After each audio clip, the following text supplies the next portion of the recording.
We are on the phone with us this morning. We have the Yakima County GOP chair, Debra Manjarrez, this morning talking about, what we've all been talking about, Congressman Newhouse and a letter sent to Congressman Newhouse calling for his resignation. Good morning, Debra. Good morning. Glad to be here. Well, thanks, Debra. We appreciate you popping in here with us this morning. We have posted a number of stories, and we have attempted numerous times to reach out to get the congressman on the phone with us. Hasn't worked out yet, but every time we put up a story, we'll get 100+ comments, and they're running, 95%. Sorry, Dan, never again. You've lost my vote. Those kinds of things. We're wondering what you at the party have heard, and I think we know, but let's hear it from you. Yeah, so, yes, the phone calls, there's 8 counties in the 4th Congressional District, and all of the county chairs, our phones ring off the hook, emails and phones. You're right, 95, 98%. We're not happy with the vote that Dan took and demanded we did do something. There'd be 1 out of 20 or 1 out of that would call and say, I'm glad he, voted his conscience, that sort of thing. So we don't have constituents, but we have PCOs and we have voters, and they wanted us to do something. And so that letter came out of, and if you read the letter very closely, it didn't say that we as the chair asked for his resignation. We communicated to Dan that the voters that had contacted us had overwhelmingly want us to communicate that to him. Do you want him to resign? Actually, I don't think. Here's the process. You got to remember, if there is no recall process for federal positions, okay? So we don't want to lose. We're not going to lose that position to a Democrat in the 4th Congressional District. It's a huge district. We're not going to lose it. And so if he was to resign, the governor, our famous governor, would demand or would put into process a special election. Well, we need to be prepared for that, okay? We need to be prepared for that. We're not prepared for that right now. So let's let some time wind down. I don't believe Dan will resign, but I can't speak for him. Someone actually threw their hat into the ring yesterday. And so there's going to be a vetting process with all 8 counties, way more involved than ever happened before, because the goal is not going to be, we can't have 30 Republicans running. We can't do it. We need 2. And I think the public's going to be involved a great deal more than they ever were in the past. But we're getting ahead of ourselves. So, that's the process I want people to know, so that we need some time as a party to manage this thing. How does it work in terms of outreach to the other counties? Is there someone that's sort of like has the lead status on that will contact the other people in your position across the district, or how do you guys all get together? Email or something? That's right. We've never met really before, but now we're actually meeting every month. We're actually meeting every month, all 8 county chairs on via Zoom at this point. No, there's really no one person on the lead. The good thing that has come out of this is I have more volunteers. I'm being flooded with volunteers. People are calling me and they said, I've never made this kind of a phone call before, but I want to get involved. I've got names of people. And so from our county, and that's what the other chairs are telling us too. So from our county standpoint, I'm putting together a group of PCOs that will be the volunteer coordinators. And, we'll get together with those people and we'll say, well, what do we want to do? Because moving forward as the party, just because Trump's out of office, it doesn't mean our conservative values still stand. And we need to fight back against this media and how they've portrayed us. We are the compassionate party. Well, I tell you, that's a big fight. Let me ask you this, Debra. When you scan the horizon for the heir apparent to Donald Trump, who do you see, or do you maybe being able to take his message and continue to deliver it, maybe in a little more palatable manner to those on the edges that took style over substance? Anybody out there that catches your eye? So you're talking about 2024 presidential run? Yeah. Well, there's Nikki Haley. There's Nikki Haley. Ted Cruz is out there. You have any thoughts on Pompeo? No, I never considered Pompeo, actually. But you never know. 4 years, there's lots going to happen. Yeah, that's but for sure. But you're right. I mean, that was the biggest disturbing. Trump was a great president. He delivered great things for this country in policies, but many could not get over the personality to look at those policies.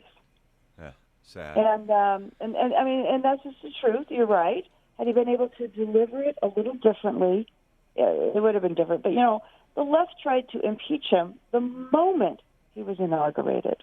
Yeah, no question about that. What do you?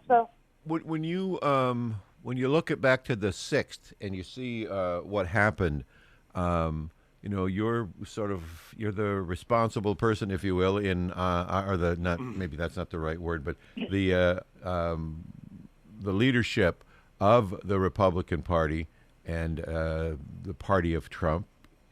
When you see what happened there, what did you think, and who did you think those people were, and how best do we keep ourselves from all being painted with their brush?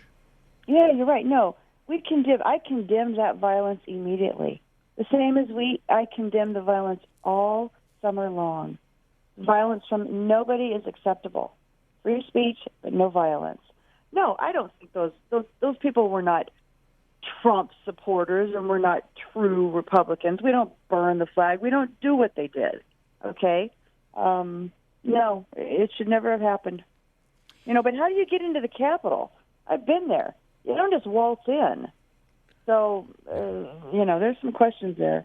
They waltzed, that's for sure. Yeah, that's right. In our phone conversation, to set this conversation up, you had said that you had spoken with Dan Newhouse, to kind of get back to that before we wrap this up. What did he say? What was that conversation like? He did. He actually called the county chairs the day he was going to do the vote. No, he said it was an extremely difficult decision, and that he just felt that that was what he believed. He voted his conscience. Did you try to talk him out of it? No, I did not try to talk him out of it. Do you think a lot of people are writing on our Facebook post that he committed political suicide? Would you agree or disagree? Yes, it was a very bad act. We spoke with Bruce Chandler yesterday, part of our ongoing conversation with area representatives during the legislative session.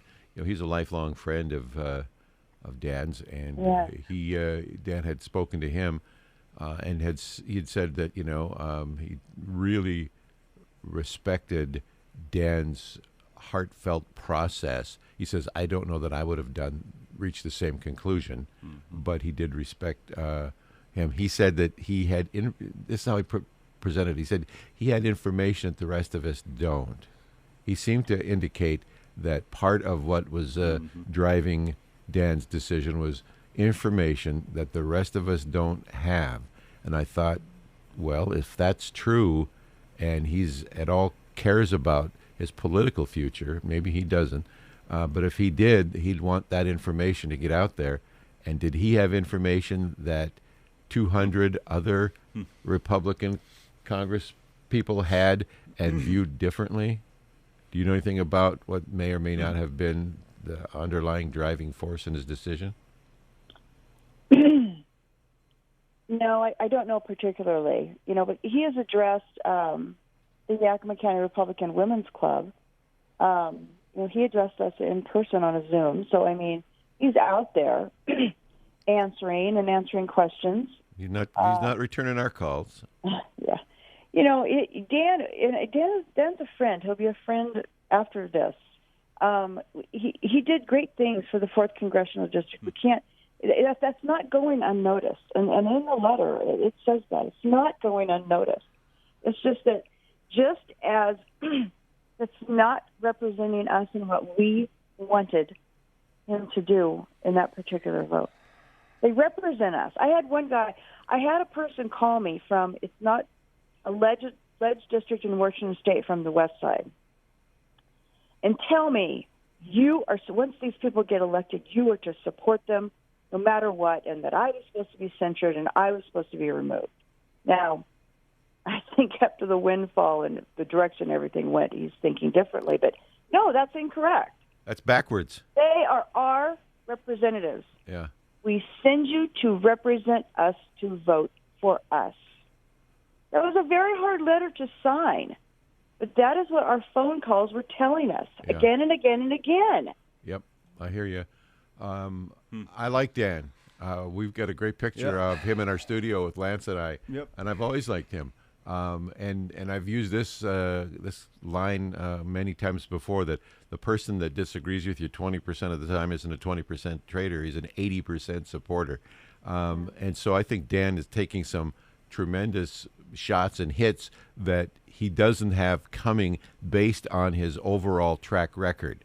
Okay, because he's had, as you say, a decent track record on behalf of us. This was just a watershed, make or break kind of vote, given all that's attached to it, everything it means. This isn't just, are we impeaching Trump? This is pushback against 4 years of nonstop attacks on Trump. There's so much more at play here than just this moment in time, and I don't think that he factored that in, and people that don't feel the frustration, they won't be able to understand why this is such a big deal.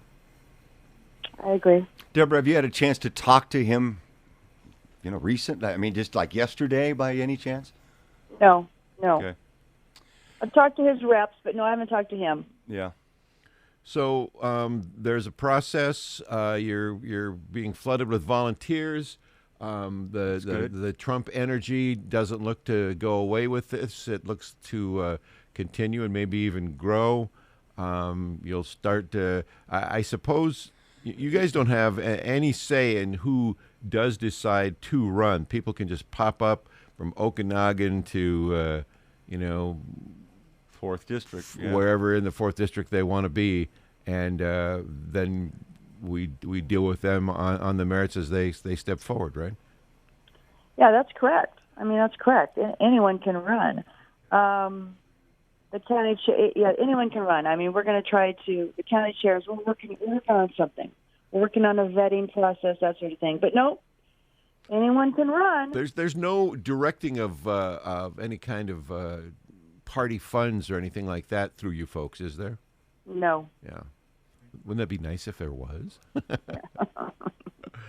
Debra Manjarrez, we appreciate your time this morning. Anything you want to add? You got thousands of your fellow Yakimanians listening in this morning and on a subject that's of real interest. Anything you want to leave with them? You got a webpage, anything like that, Debra?